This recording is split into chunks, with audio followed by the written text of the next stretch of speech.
روحي وأرواح العالمين لتراب مقدمه الفداء عجل الله تعالى فرجه الشريف واللعنة الدائمة الباقية الوافرة الكثيرة الطامة المتواترة المتوالية على أعدائهم وظالميهم وقاتليهم وغاصبي حقوقهم ومنكري فضائلهم من الآن إلى لقاء يوم الدين.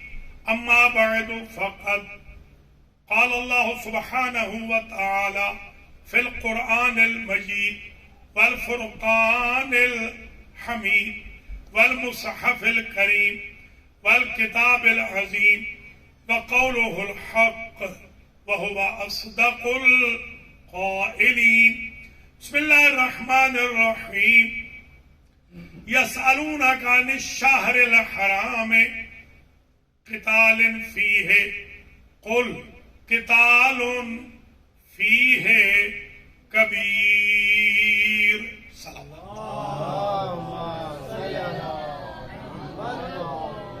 قابل قدر سادات کرام مؤمنین و مؤمنات، آج کی مجلس امام حسین علیہ السلام جو باب العلم مسجد و امام بارگاہ ٹرائی اسٹیٹ ایریا ولمنگٹن ڈیلیویئر میں منعقد ہو رہی ہے. سب سے پہلے تو میں دعا گو ہوں اللہ کریم بانیان مجلس کو، بانیان مسجد و امام بارگاہ کو، شرکائے مجلس حضار محترم کو اپنی حفظ و امان میں رکھے اور حوائج شرعیہ پوری فرمائے.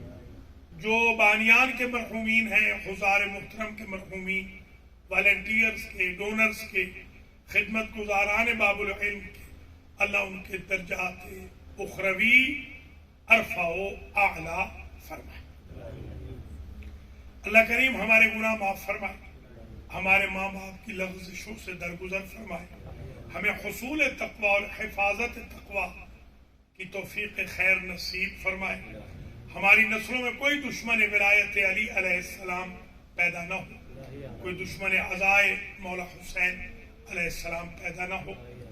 اس امام بارگاہ میں مسجد میں جو خدمت ہوئی ہے چاند رات سے آج تک، اور جو انشاءاللہ عید زہرہ تک جاری رہے گی، اللہ تعالیٰ اس کو قبول و منظور فرمائے. ہم سب کو اللہ حج و زیارات کی توفیق نصیب فرمائے. حجت ابن الحسن سلام اللہ علیہ کے ظہور پر نور میں اللہ تعجیل فرمائے. حضرات و خواتین، ہمارا ایک عنوان چل رہا ہے قاتلان حسین کا مذہب، اور آج ہم اس کے 7ویں مرحلے میں ڈیلیویئر میں داخل ہو رہے ہیں. کل رات نیو جرسی میں 28ویں دلیل مکمل کی تھی، آج 29ویں دلیل کو شروع کر رہا. 29ویں دلیل کہ قاتلان حسین کون تھے، ان کا مذہب کیا تھا، ان کا انجام کیا ہوگا، ان کے بارے میں غلط فہمیوں کا ازالہ، ان کی توبہ قبول نہیں ہو سکتی. اب دلیل سنیے 29ویں.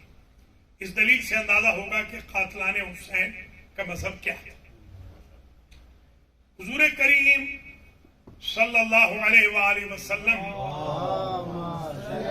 کانا یصلی فی المسجد النبوی، حضور مسجد نبوی میں نماز ادا فرما رہے تھے کہ حسین ابن علی داخل ہوئے وجلس علی ظہرہ، اور دوران سجدہ حسین ابن علی پشت مبارک رسول اسلام پر تشریف فرما ہو گئے، بیٹھے. ہمارے برادران اہل سنت نے یہ لکھا کہ حضور نے چاہا کہ حرکت کر کے گرا دیں بچے کو. تو بقول ان کے ہم تو خیر یہ کہتے ہیں کہ حضور کبھی بھی گرانا نہیں چاہتے تھے. چلیے علی سبیل فرض کبھی محال کو امپاسبل کو بھی سپوز کر لیا جاتا ہے. آپ نے کیمسٹری پڑھی ہوگی, اس میں سپوزیشن پہ ہی ساری کیمسٹری کی بنیاد ہوتی. تو جبریل نے دایاں کندھا دبایا, یہ شیعہ سنی سب نے لکھا. میکائیل نے بایاں کندھا دبایا اور دونوں فرشتوں نے کہا مرض یہ رب یہ ہے جب تک حسین خود نہ اترے سجدے کی تسبیح کو ایکسٹینڈ کرتے رہیے, بڑھاتے رہیے. اب سوال یہ ہے, نماز ہے واجب فرض, اور نماز ہے الصلاۃ معراج المومن والسجدۃ معراج الصلاۃ. یہ عجیب ہے, نماز خود معراج مومن ہے, سجدہ خود معراج نماز ہے, اور یہ عام مومن نہیں, یہ کل ایمان کا استاد نماز پڑھ رہا ہے.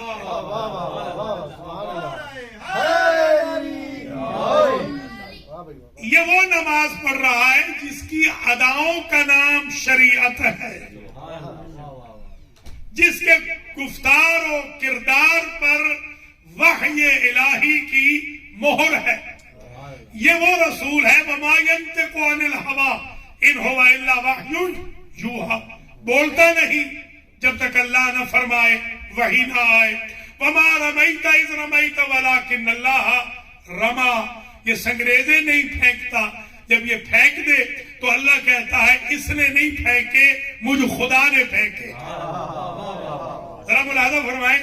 اور پھر یہ خود وہ ہے معراج کی, معراج میں ہے اور خود صاحب معراج. اب ذرا غور فرمائیں کہ حضور کی معراج یہ ہے کہ وہ عرش کے اوپر جائیں, حسین کی معراج یہ ہے کہ معراج کی معراج میں صاحب معراج کی پشت پہ جا کے بیٹھ. اللہ اکبر, حسینیت زندہ باد, حسینیت زندہ باد, یزیدیت مردہ باد, یزیدیت مردہ باد, نعرہ حیدری.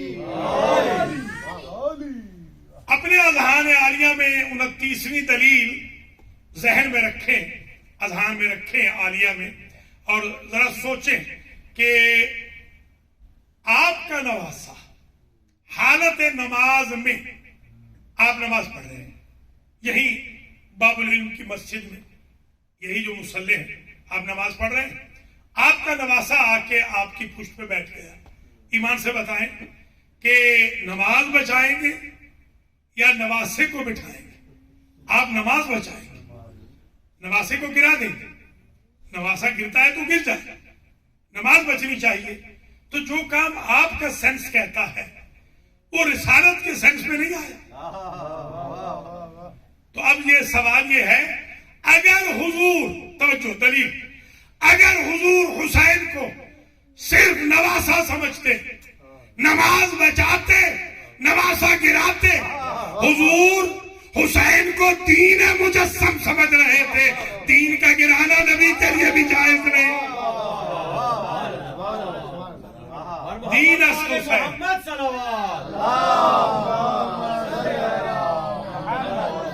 معین الدین چشتی نے ایسے نہیں کہا دین است حسین, دین پناہ است حسین, شاہ است حسین, پادشاہ است حسین, دین است حسین, دین پناہ است حسین, سردار ندا دست در دست یزید, حقا کے بنا لا الہ است حسین.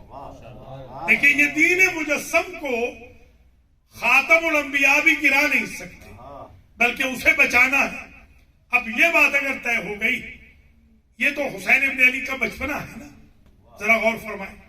حسین کا عہد طفولیت ہے, عہد طفولیت میں حسین بیٹھ جاتے ہیں نانا کی پشت پر, اور مرضی رب یہ ہے کہ جب تک حسین اپنی مرضی سے نہ اترے. پتہ چلا مرضی حسین مرضی رب ہے. کوئی سمجھ رہے یا نہیں؟ حسین کی مرضی رب کی مرضی ہے. اچھا مرضی کے عوض کیا ہوتا ہے؟ اپوزٹ کیا ہوتا ہے؟ رضا کا اپوزٹ کیا ہے؟ رضی اللہ تعالی عنہ جس پر اللہ راضی ہو، اس کا اپوزٹ کیا ہے؟ غضب اللہ علیہ. رضا کا اپوزٹ ہے غضب. رضا ڈھونڈنی ہے تو حسین سے ملے گی، غضب ڈھونڈنا ہے قاتلان حسین سے. کچھ ملاحظہ فرما لیا آپ نے؟ اچھا اب یہ بات طے ہو گئی کہ دین مجسم ہے حسین ابن علی. اچھا جب دین حسین ہے تو دیندار کو اگر کوئی قتل کرے تو اس کی سزا کیا ہے؟ پرسوں یاد ہے نا عرض کیا تھا کہ اگر کوئی بے دین کو بھی مار دے نا، بے دین عام انسان، من قتل نفسا بغیر نفس او فساد، کوئی مار دے بغیر کسی فساد کے،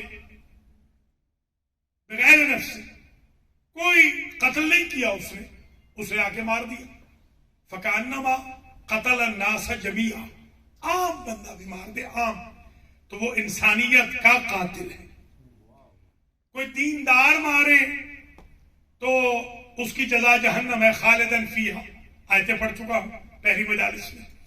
اس کی تو من قتل من یقتل ومن یقتل مؤمنا متعمدا فجزاؤہ جہنم خالدن فیہا.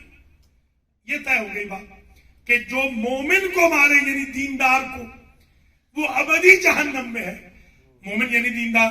اب میں یہ نہ سمجھ سکا جو دیندار کو مارے وہ دائمی جہنمی ہے اور جو دین کو قتل کرے وہ رضی اللہ عنہ کیسے بنے؟ دشمنان اہل بیت پر لعنت. اچھا عجیب بات یہ ہے کہ سن 61 ہجری میں امر اس میں درپیش تھا کہ حسین ابن علی خود کو بچائیں، توجہ ہے، تو دین مرتا ہے، اور اگر خود کو شہادت دے تو دین بچتا ہے. تو حسین ابن علی کی وجہ سے آج دین باقی ہے. جو دین باقی ہے وہ حسین ابن علی کی وجہ سے باقی ہے. اپنے طور پر تو یزید اور یزیدیوں نے دین کو مار دیا تھا، مگر اس مجسم دین حسین کی لہو کی دھاروں میں ایسی برکت تھی کہ قیامت تک اب کوئی یزید جرأت ہی نہیں کرے گا کہ دین پر حملہ بھی کرے. امام حسین علیہ السلام نے دین کو بچا لیا. یہ 29ویں دلیل ہو گئی. اب آ جائیے 30ویں دلیل. قاتلان حسین کا مذہب کیا تھا؟ 30ویں دلیل یہ ہے کہ ان الحسین مصباح الہدی وسفینۃ النجات. حضور کی یہ حدیث ہے.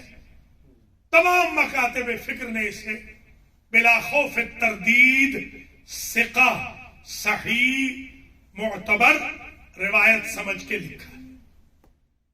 ان الحسین مصباح الہدی. تحقیق حسین حضور فرما رہے ہدایت کا چراغ ہے. وسفینۃ النجات، اور نجات کی کشتی ہے. یعنی جب چراغ نہ ہو تو کیا ہوتا ہے؟ اندھیرا. جب لائٹ نہ ہو، یہ تو پاکستان والوں سے پوچھیں بیچاروں سے کہ جن کے ہاں لائٹ 18 گھنٹے نہیں آتی. آپ تو خوش قسمت ہیں. سیلاب میں بھی بیچاروں کے ساتھ زیادتی ہو رہی ہے.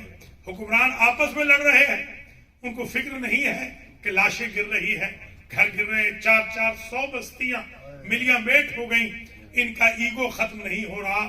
اللہ ان ظالم جابر بے دین بے حیا حکمرانوں سے ہم سب کو نجات عطا فرمائے.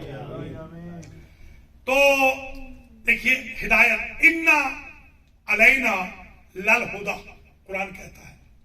ہدایت کی ذمہ داری اللہ فرما رہا ہے ہماری ہے. ہدایت ہم کریں گے. ہدایت پہ قائم ہم رکھیں گے. اللہ فرما رہا ہے ہادی کا بندوبست ہم کریں گے, ہدایت کا بندوبست ہم کریں گے, اور ریسپانسبلٹی ہماری. تو کیسی ریسپانسبلٹی اللہ نے نبھائی؟ آدم سے لے کے خاتم تک نبی بھیجے, 1,24,000 انبیاء بھیجے, ان کے وصی بھیجے, ان کے خلیفے بھیجے, کچھ معصوم بھیجے, کچھ تالی تلو المعصوم بھیجے, اور پھر 14 ہستیاں انکلوڈنگ حضور کے, اگر حضور 1,24 میں شامل ہوں تو 13 اور ہستیاں بھیجی معصوم. یہ ساری ہدایت کرتی رہی. 12 امام ہیں ہدایت والے. پھر اللہ کی ذات نے گاہے گاہے الہام کے ذریعے, وحی کے ذریعے, فرشتوں کے ذریعے, کبھی پنشمنٹ دے کر, کبھی توبیخ کر کے, کبھی تزجیر کر کے, کبھی ڈرا کے, کبھی دھمکا کے ہدایت کا سلسلہ جاری رکھا. کیوں؟ ان علینا للہدیٰ. پوچھتے ہیں ہمارے جوان, پوچھتے ہیں کہ کیسے پتا چلے کہ یہ جو ہم پر آفت آئی ہے یہ مصیبت ہے یا عذاب ہے؟ عرض کروں آج جواب یہ ہے, مصیبت کے آنے کے بعد اگر صبر میں اضافہ ہو رہا ہے, عبادت میں لذت محسوس ہو رہی ہے, تو یہ عذاب نہیں, یہ امتحان ہے, یہ مصیبت ہے. اور اگر مصیبت کے بعد اکڑ پیدا ہو رہی ہے اور انسان راہ راست پہ نہیں آ رہا, تو سمجھے یہ عذاب. کون ہے جس پر مصیبت نازل نہیں ہوتی؟ حضرت ایوب علیہ السلام پر مصیبت نازل ہوئی یا نہیں؟ وہ پکڑ تو نہیں تھی نا, وہ امتحان تھا. حضرت ابراہیم پر بھی مصیبت نازل ہوئی, بیٹے کے گلے پہ چھری رکھنی پڑ گئی. حضرت آدم کا بیٹا بیٹے نے مار دیا. دیکھیں کتنے مظلوم گزرے ہیں انبیاء یہ ساری, مگر ان کے استقلال, پائے استقلال میں لفزش نہیں آئی, اور ان کے صبر میں اضافہ ہوتا گیا, عبادت میں لذت بڑھتی گئی, شکر میں بھی اضافہ ہوتا گیا. عبادت پہلے کم تھی تو زیادہ ہوتی گئی. یہ دلیل ہے کہ یہ عذاب نہیں ہے, یہ امتحان ہے یا یہ مصیبت ہے, عذاب نہیں ہے. تو ہدایت اللہ کیسے کرتا ہے؟ دیکھیے ہمیں اور آپ کو بھی ہدایت کر رہا ہے. یہ آنکھیں دی ہیں دراصل ہدایت کے لیے, دیکھتی ہے اگر کوئی خوف خطرہ ہو تو یہ آنکھیں باقاعدہ فوراً بتا دیتی ہے. یہ بولتی نہیں ہے مگر بتا دیتی ہے, بالکل بتا دیتی ہے کہ آگے خطرہ ہے. مثال کے طور پر ہاتھ ہے, مثال کے طور پر کبھی بھی اگر کوئی مصیبت نازل ہونے لگے تو ہاتھ آگے آ جاتا ہے, ہاتھ بچا دیتا ہے. کوئی حملہ کرنے لگے, خدا نہ خواستہ گاڑی ٹکرانے لگے, تو انسان سب سے پہلے اپنے ہاتھ کو سامنے لاتا ہے. یہی تعبیر ہے جو مولا کائنات سلام اللہ علیہ نے محمد حنفیہ کے جواب میں فرمائی تھی, جب کہا کہ بابا آپ ہمیں, مجھے اور میرے بھائیوں کو فرنٹ پہ بھیجتے ہیں اور حسن و حسین کو آپ پیچھے رکھتے ہیں, تو آپ نے فرمایا حسن و حسین ہماری آنکھیں ہیں, تم ہمارے ہاتھ ہو, آنکھ پہ تکلیف ہوتی ہے تو ہاتھ آگے آتا ہے. تو خیر بات بہت دور نہ چلی جائے, ہدایت کی ذمہ داری ہماری, ہم ہدایت کریں. ہم نے انبیاء بھیجے, رسول بھیجے, اولو العزم بھیجے, کتابیں بھیجی, صحیفے بھیجے, امام بھیجے, بطول بیویاں بھیجی. یہ ہم ہدایت کی رسپانسبلٹی لے رہے ہیں. اور کنڈینس کر کے کہا حضور نے, ان الحسین مصباح الہدی, حسین ابن علی خدا کا چراغ ہے. دیکھیے خدا, ہا دال یا اس کے اوپر وہ کھڑی زبر, خدا, خدا ہے مصدر, ہدایت, گائیڈنس, کل گائیڈنس کا چراغ حسین ہے. آدم سے لے کے مہدی تک جتنے ہادیان برحق آئے ہیں سب کو حسین کی ضرورت ہے, اس لیے کہ چراغ ہدایت حسین ابن علی ہے. تو یہ امام حسین ہے ہدایت کا چراغ. اگر حسین ابن علی نہ ہو تو ضلالت کا اندھیرا ہوگا, ہدایت کا چراغ نہیں ہوگا تو ضلالت کا اندھیرا ہوگا. ابھی بھی آپ سوچ رہے ہیں کہ قاتلان حسین کا مذہب کیا تھا, جب ہدایت کے چراغ کو بجھانے کی سعی کر رہے ہیں تو خود مرکز ضلالت ہی تو ہوئے، ضلالت کا گھٹا ٹوپ اندھیرا ہی تو ہوئے. اب ضلالت کا کیا مذہب ہوتا ہے، گمراہی کا کیا مذہب ہوتا ہے، آپ خود جان لیں. اور پھر فرمایا کہ وَسَفِينَةُ النَّجَاةِ. دیکھیے حسین ابن علی نجات کا سفینہ ہے. ایک حدیث شریف ہے امام جعفر صادق سلام اللہ علیہ فرماتے ہیں لنا سفن النجات. ایک روایت میں ہے نحن سفن النجات، ہم 14 سارے کے سارے نجات کی کشتیاں ہیں، ہم سارے کے سارے سفینے ہیں. دیکھیے نجات کے لیے ایک سفینہ کافی ہوتا ہے، اللہ نے فضل کرتے ہوئے آپ کو 14 عطا کیا. 14 خوش قسمت ہے کہ آپ کے پاس 14 سفینے ہیں. فرمایا کہ ہم سارے کے سارے نجات کے سفینے ہیں، ہمارے لیے نجات کے سفینے ہیں. جیسے عرض کیا دونوں روایتیں. اما ہمارے لیے نجات کے سفینے ہیں. اما سفینۃ جدی حسین ابن علی اوسع منا و اسرع منا. یہ بات سمجھا لی تو انشاءاللہ 30ویں دلیل سمجھ میں آ جائے گی. فرمایا ہم سب کے سفینے ہیں نجات کے، مگر میرے جد حسین کا سفینہ ہم 13 سے وسیع بھی ہے، تیز بھی ہے. جس کے سفینہ نجات کا مقابلہ کوئی نہ کر سکے اسے حسین کہتے ہیں.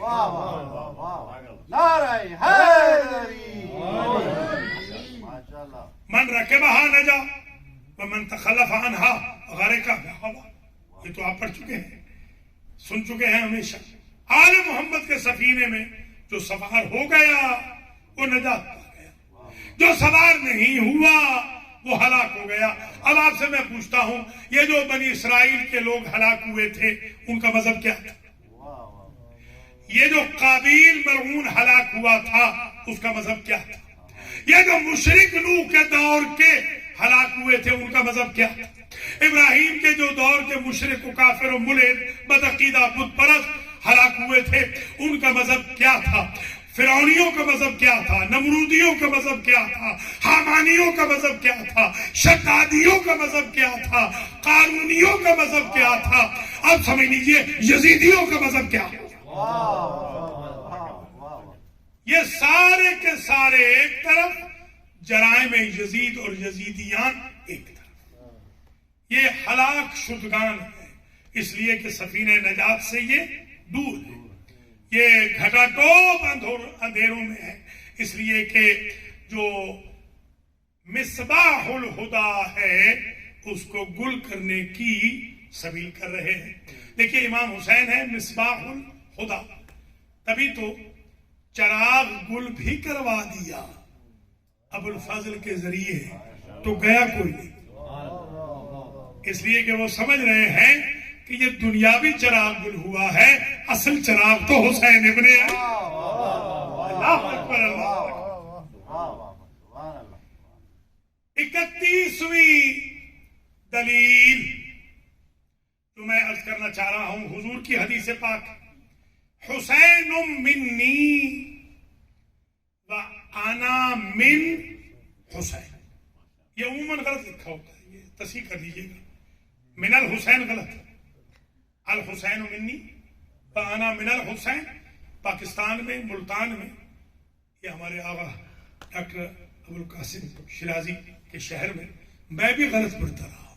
میں واحد بندہ ہوں جو اپنی غلطیوں کا اعتراف بھی کرتا ہوں. میرے چچا تھے علامہ امداد حسین شیرازی، ان کے والد بزرگ، انہوں نے کہا تھا بیٹا تو علامہ تو بہت بڑا بن گیا ہے، یہ حدیث بیٹا ذرا ٹھیک کر لے. تو میں آج اقرار کر رہا ہوں اس بات. الحمدللہ طالب علم کو چاہیے ہمیشہ وہ پڑھتا ہے اور اس سے غلطی ہو تو غلطی پہ ڈٹے نہیں. ہمارے ہاں یہ خطبہ بیچارے جو ڈٹ جاتے ہیں تبھی سے تو ان کا زوال شروع ہو جاتا ہے. عروج یہ ہے کہ انسان ڈیلی بیسس پہ پڑھتا رہے, سیکھتا رہے. ہم سارے طالب علم ہیں, عالم وہ 14 گزرے ہیں, کوئی اور عالم نہیں.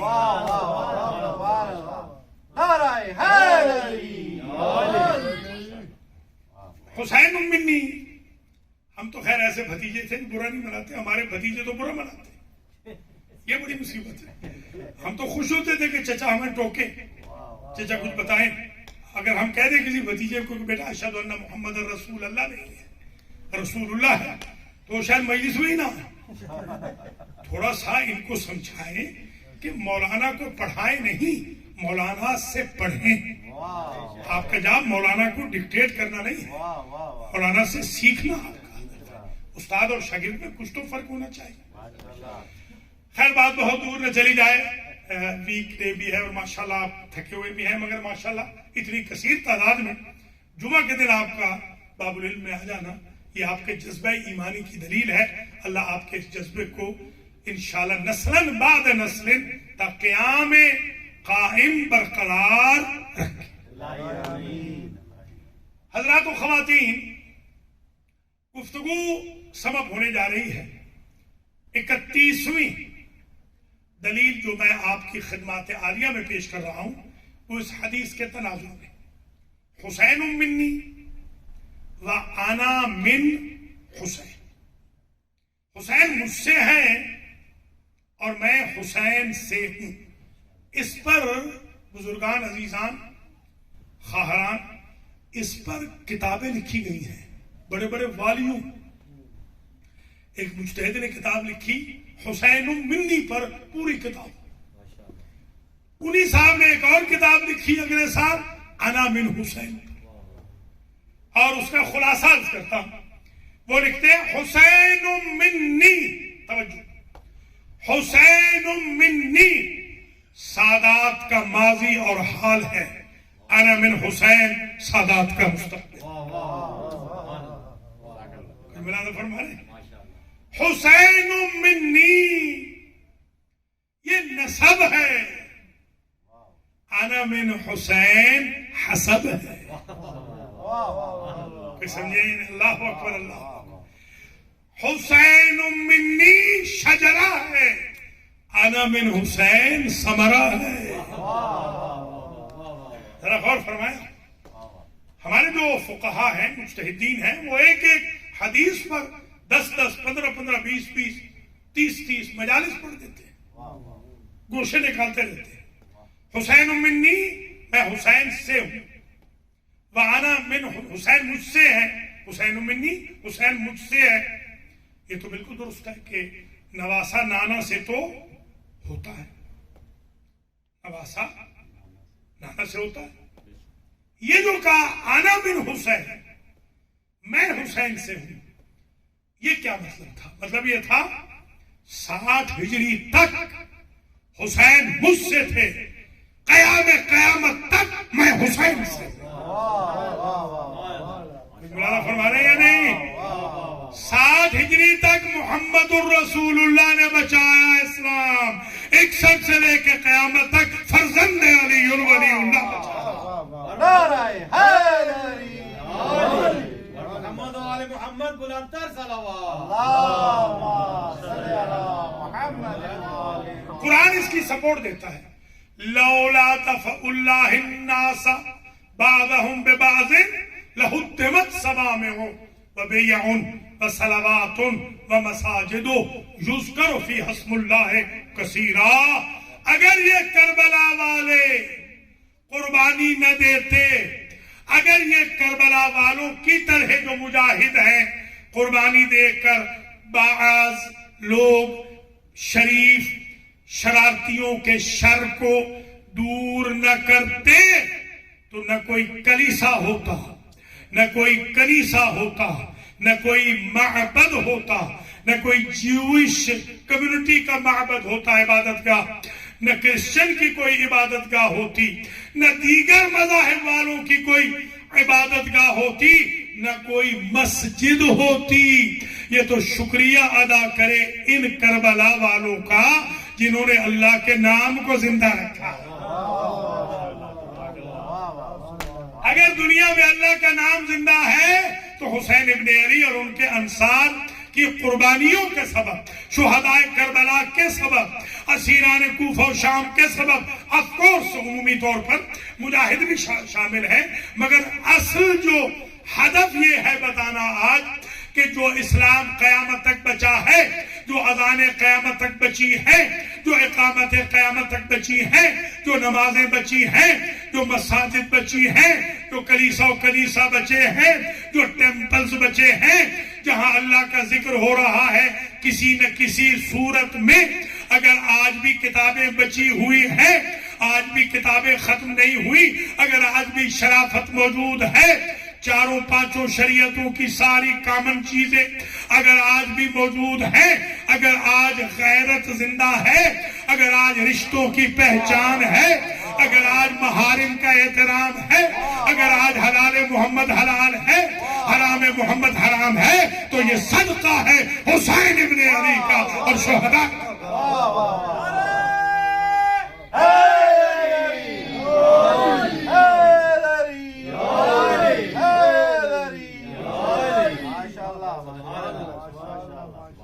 ذہن میں رہے گی 31ویں دلیل، حسین منی وانا من حسین کے تناظر میں، یہی وجہ ہے۔ اس دن القرآن میں یاد ہوگا میں نے ایک اشارہ کیا تھا، آج عرض کرتا ہوں، یہی وجہ ہے کہ کسی اور نبی نے، حضرت موسیٰ علیہ السلام دنیا سے جانے کے بعد ان کے پاکیزہ جنازے سے آواز آ جاتی، تھوڑی سی تورات سنا دیتے۔ جب عیسیٰ چلے گئے ہیں اوپر تو کبھی کبھی آ کر، کبھی کبھی آ جاتے، 25 کو ہی آ جاتے، 25 دسمبر کو کبھی آ جاتے، کہہ دیتے میں عیسیٰ آ گیا ہوں، مجھ سے ذرا بائبل سن لو۔ داؤد آ جاتے یا قبر سے بول پڑتے، یا جنازہ جب پڑا تھا اس وقت بول پڑتے، نہیں بولے کوئی نبی دنیا، حتیٰ کہ آخری نبی قرآن کی 2-4 آیتیں سنا دیتے۔ تو پھر حسین کا امتیاز تھوڑی رہتا ہے، یہ خاصہ تو صرف حسین کا ہے نا۔ یعنی عجیب ہے، میں بڑا عرصہ سوچتا رہا، حضور قرآن پڑھتے تو پڑھ سکتے تھے، علی پڑھ سکتے تھے، بی بی پاک پڑھ سکتی تھی، حسن مجتبیٰ پڑھ سکتے تھے، کیوں نہیں پڑھا؟ وہ سارے کے سارے مروج قرآن تھے، حسین اکیلے محافظ قرآن، محافظ قرآن نے قرآن پڑھا ہے وہ کے لیے۔ علی کے شیعوں، قرآن کو کبھی پشت نہ کرنا، قرآن آپ کی قسموں کے لیے نہیں آیا، قرآن کلازمز میں رکھنے کے لیے نہیں آیا، قرآن پڑھنے اور عمل کرنے کے لیے آیا ہے۔ روٹین بنائے قرآن ڈیلی پڑھنے کی۔ امام جعفر صادق علیہ السلام فرماتے ہیں، ہمارے شیعہ کی پہچان یہ ہے کہ 24 گھنٹے میں کم از کم 50 آیتوں کی تلاوت کرتا ہوگا۔ آج کے بعد کم از کم یہ نشانی اپنے پاس محفوظ فرما لیں۔ 31 دلیلیں آپ کی خدمات عالیہ میں آج کی حد تک پیش کی گئی۔ 32ویں اور آخری دلیل کل 33 سے پھر شروع کریں گے۔ ایسا عشرہ جیسے پچھلے سال بنایا تھا، اس سے پچھلے سال کوشش کرتا ہوں ان 4 سٹیٹس میں عشرے بن جائیں تاکہ میٹیریل محفوظ ہو جائے۔ الحمدللہ یہ جو میں خطاب کر رہا ہوں اس کے ہوم ورک میں آپ یقین فرمائیں یہ خدا نہ خواستہ کوئی ایگزیجریشن نہیں ہے، میں نے کم از کم 80 کتابیں پڑھی ہیں، صرف دائرۃ المعارف الحسینیہ کے 80 والیوم پڑھے ہیں، تب یہ عشرہ پڑھ رہا ہوں۔ صرف ایک کتاب کی 80 جلدیں پڑھی ہیں، ہر جلد 700 صفحوں سے زیادہ۔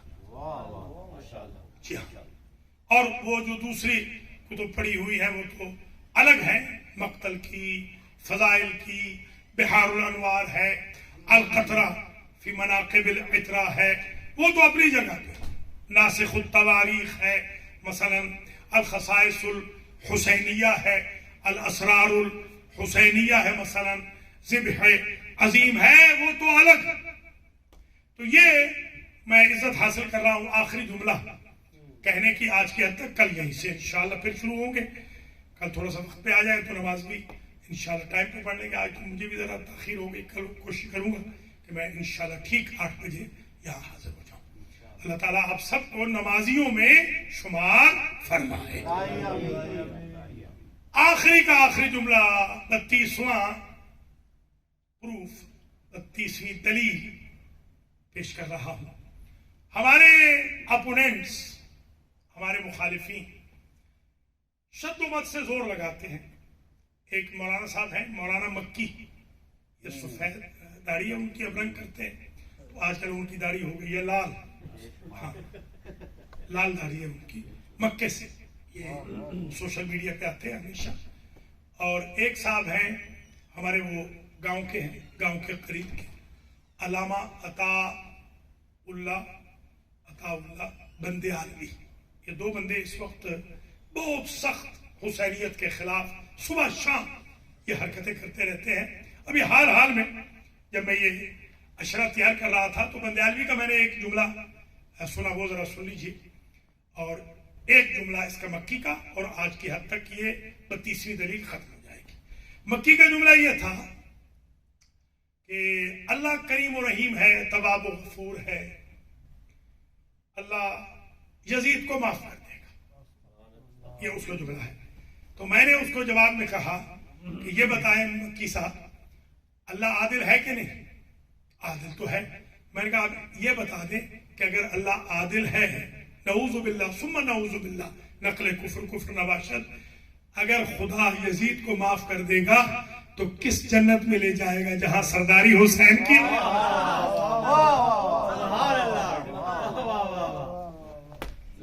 تو کم از کم کچھ تو ہوش کریں. یزید کی محبت میں اللہ کو تو فاسق نہ بنائے، اللہ کو تو ظالم نہ بنائے، نعوذ باللہ. یہ تو ان صاحب کا. اچھا ان کا بھی سن لیجئے، بندیالوی صاحب کا. کہنے لگے کہ آپ اگر یزید کو، استغفر اللہ، نقل کفر نباشد، اگر آپ رضی اللہ عنہ نہیں بھی مانتے تو رحمت اللہ علیہ مان لیجیے. دیکھیں کیا تجویزیں ہیں ان کی، دیکھیں کیسے یہ لقمے حلال کرتے ہیں. جی ہاں. تو میں نے کچھ جواب بنائے بھی ہیں، کچھ میں نے ویڈیوز بھی بنائے ہیں. تو میں نے کہا کہ حضرت صاحب آپ سے میرا ایک سوال ہے. پہلی تو بات یہ ہے کہ آپ کیوں مزید ہیں کہ یزید کو، نعوذ باللہ ثم نعوذ باللہ، 1000 بار توبہ، مگر مجبوراً سمجھانے کے لیے کہنا پڑتا ہے کہ آپ کیوں مزید ہیں کہ یزید کو ہم مسلمان، چلو آپ ہی کے صحیح، آپ ہی جیسے صحیح رضی اللہ عنہ کہیں. میں نے کہا خدا را یہ سوشل میڈیا کا دور ہے، اگر آپ نے بار بار یزید کو رضی اللہ عنہ لکھا اور کسی کرسچن یا جیو نے، ان کو بھی تو عربی آتی ہے نا، انہوں نے پوچھ لیا کہ کیا مسلمانوں کے سارے رضی اللہ عنہم یزید ہی کی طرح ہوتے ہیں، تو پھر جواب کیا ہوگا؟ ذرا غور کریں. اچھا پھر رحمت اللہ علیہ آپ کہہ رہے ہیں، تو میں آپ سے پوچھتا ہوں امام حسین کا لقب، بس یہ 32ویں دلیل، یا رحمت اللہ الواسعہ. امام حسین کا لقب یہ ہے کہ اللہ کی جو وسیع رحمت ہے اس کا نام حسین ہے. تو جو حسین کا قاتل ہے وہ غضب اللہ علیہ تو ہو سکتا ہے، رحمت اللہ علیہ نہیں ہو سکتا. اگر آپ اپنے بزرگوں سے پوچھیں تو اسی خاندان کے بزرگ کہتے ہیں کہ ہم نے حضور کے دور میں صحابہ کرام سے سنا تھا، وہ یہ کہتے پھرتے تھے، نعرے لگاتے تھے، حب علی رحمت اللہ، بغض علی لعنت اللہ. اہل بیت پر لعنت بے شمار. محمد و آل محمد صلوات. اللہم صلی علی محمد و آل محمد. ماشاءاللہ ماشاءاللہ. یہ 32 دلیلیں آج تک اختتام پذیر ہو گئی. 33ویں دلیل انشاءاللہ کل بشرط زندگی پیش کریں گے، اور یہ دونوں دن مسلسل، کل بھی پرسوں بھی یہی ٹاپک انشاءاللہ چلتا رہے گا. 8-9 اور پھر نیو جرسی میں منڈے کو مجلس ہے. یہ پورا اشرا انشاءاللہ وہاں مکمل ہو جائے گا. اور آج آپ کو زحمت یہ دینی ہے کہ پہلے تو میں اپریشیٹ کرتا ہوں کہ آپ ماشاءاللہ چاند رات سے آ رہے ہیں، اللہ کو اس کا اجر مرحمت فرمائے۔ بڑا اجر ہے اس کا عزاداری کا۔ میں نے روایت دیکھی ہے کہ امام فرماتے ہیں کہ اگر کوئی شخص ہمارے غم میں روئے، اتنا روئے کہ جرت الدموع علی خدیہ، اس کی دونوں رخساروں پر آنسو بہہ جائے،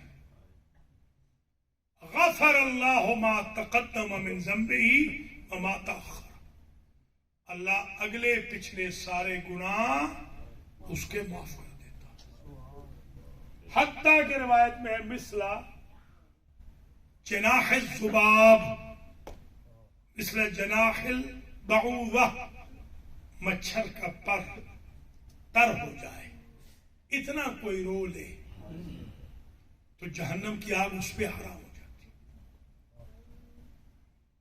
صاحب فرات کوفی نے لکھا، تفسیر والے نے، کہ جب قیامت کا دن ہوگا حسین کی ماں جہنم کے دروازے پر کچھ ایسے لوگوں کو دیکھ رہی ہوگی کہ جنہوں نے ان کے بیٹے کے لیے آنسو بہائے ہوں گے، تو بی بی در بہشت پہ رک جائے گی۔ اللہ پوچھے گا یا بنت حبیبی لماذا لا تدخلین الجنہ، جنت میں کیوں داخل نہیں ہو رہی؟ بی بی کہے گی میں نے اپنے بیٹے کے عزاداروں سے وعدہ کیا تھا کہ جب تک وہ نہیں جائیں گے جنت میں نہیں جاؤں گا۔ ایک ایک عزادار حسین کو بی بی جنت میں لے جائے گی۔ خوش قسمت ہے آپ۔ دیکھیں یہ جو آنسو آپ بہاتے ہیں نا، کبھی آپ نیپکن یوز کرتے ہیں، کبھی آپ پرانے زمانے میں، ہم ابھی بھی کرتے ہیں، دستی رومال ہوتے تھے ان سے صاف کرتے تھے۔ میرے بزرگ تھے، استاد تھے، انہوں نے وصیت کی تھی، آیت اللہ العظمیٰ شہاب الدین مراعشی نجفی نے، انہوں نے وصیت فرمائی تھی کہ 65 سے 70 سال تک جس کپڑے میں، بڑے رومال میں نے اپنے جد حسین کے لیے آنسو بہائے ہیں، جب میں مر جاؤں تو میرے کفن پہنانے کے بعد میرے سینے پہ وہ کپڑا رکھ دیں۔ مجھے یقین ہے کہ حسین کی ماں میرے بدن پہ عذاب نہیں ہونے دے۔ سبحان اللہ۔ اللہ آپ کو سوائے غم آل محمد کے کسی غم میں نہ رلائے۔ صرف آج میں ایک روایت پر میز ختم کر رہا ہوں۔ یہ لٹا ہوا قافلہ 36 شہروں سے گزرا، 36 شہر ہیں۔ میرے ایک دوست ہیں شیخ ابراہیم حجت الاسلام والمسلمین، شیخ محمد ابراہیم حلبی، یہ دائر راہب میں آپ تشریف لے جائیں آج بھی تو ان کا آفس ہے، آج کل ان کی داڑھی سفید ہے، وہ وہاں آفس ہے ان کا، وہی متولی ہے۔ میں ایک دفعہ جب گیا، بہت پرانی بات ہے، تو میں نے دیکھا ایک باریک کتاب پڑھ رہے تھے، بالکل باریک، ابھی مجھے یہ اینک نہیں لگی تھی اس زمانے کی بات، دیکھیں اس میں میں نے کہا شیخ تقرا حاضر العبارہ تقدر، اس عبارت کو پڑھ سکتے ہو، یہ جو باریک باریک لکھی؟ تو فرمانے لگے شیخ میں نابینا ہو گیا تھا مکمل 100%، میں نے انگلینڈ تک علاج کرا لیا، شفا نہیں ملی، نور پلٹا نہیں، ڈاکٹر نے کہہ دیا کہ نور ختم ہو گیا۔ ایک روز میں سویا ہوا تھا، تب تو میں متولی نہیں تھا، کہ میں نے عالم رویا میں حضور کو دیکھا۔ حضور آئے، حضور کہتے ہیں کیوں پریشان ہو شیخ محمد ابراہیم؟ میں نے کہا کہ حضور میری آنکھوں کا نور ختم ہو گیا ہے۔ تو حضور نے فرمایا میرا نور جو تمہارے پاس ہے، میرے نور کا خون کا ایک قطرہ جو تمہارے شہر میں پڑا ہے، میرے اس نور کے خون کے قطرے سے دونوں آنکھوں کو مس کرو، اللہ حسین کے صدقے میں شفا دے گا۔ میں پہنچا متولی کے پاس، متولی نے کہا 6 مہینے کے بعد ہم جب صفائی کے لیے کھولیں گے پنجرہ کیس، تو اس وقت آ جانا، تاریخ بتا دی۔ انہوں نے کھولا، کہتے شیخ امام حسین گواہ ہیں، میں نے پنجرہ کھلنے کے بعد دائیں آنکھ مس کی تو وہ روشن ہو گئی، بائیں مس کی تو وہ روشن ہو گئی۔ حسینیوں آپ کے پاس حسین ہے، سبحان اللہ۔ اب یہ واقعہ جو میں عرض کر رہا ہوں، انہوں نے پورے 36 شہروں کے تفصیلات درج کیے ہیں اپنی اس کتاب میں، جو میں نے عرض کیا پورے 36 شہر، ان میں سے ایک شہر کا چھوٹا سا واقعہ اسی پہ میں تمام۔ ایک شہر ہے حمص، ہا میم صاد، پہلے اس کو کہتے تھے حمص، آج کل مشہور ہے حمص۔ جب حلب کے بعد کا یہ شہر، جب یہ لٹا ہوا قافلہ وہاں پہنچا تو شمر ملعون نے اپنی تمام آرمی سے کہا کہ تم آرام کر لو، کیونکہ سخت گرمی ہے اور فصیل کا دروازہ 3 گھنٹے کے بعد کھلے گا۔ اس زمانے میں شہروں، دیہات، قصبات، قریات کے دروازے بند ہو جاتے تھے دوپہر کو 2 سے 3 گھنٹے کے۔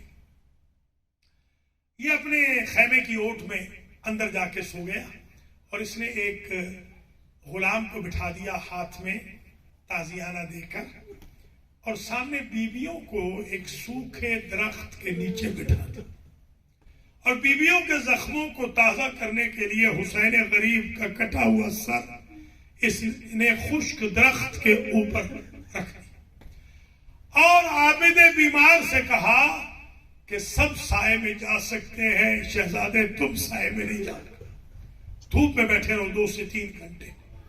جب میرے مولا کے اوزار کی وجہ سے، توق کی وجہ سے، ہتھکڑیوں کی وجہ سے، بیڑیوں کی وجہ سے آبلے پڑ گئے تو میرا مولا اٹھا اور اس سائے کی اوٹ میں آیا تاکہ وہ آبلے ختم ہو اور زنجیر ٹھنڈے ہو جائے۔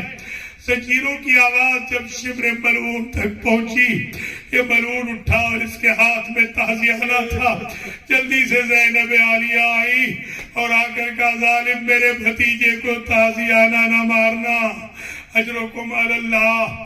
ایک مرتبہ بی بی زینب نے بڑا غربت بھرا جملہ کہا، شمر تمہارا آرڈر یہ ہے نا کہ ہمارا بیمار قدرتی سائے میں نہیں جا سکتا، اگر ہم علی و بطول کی بہو بیٹیاں اپنے بھتیجے بیٹے پر سایہ کر لے اپنے بدن کا، پھر تو تمہیں کوئی اعتراض نہیں۔ عزیزوں کیسے بتاؤں، 2 گھنٹے مسلسل علی و بطول کی بہو بیٹیاں اپنے بدن کا سایہ کرتی رہی، اور بیمار کربلا روضہ رسول کا رخ کر کے یہ جملے فرماتا رہا، نانا ہم اتنے غریب ہو گئے کہ امت والے ہمیں سائے میں نہیں بیٹھنے دیتے۔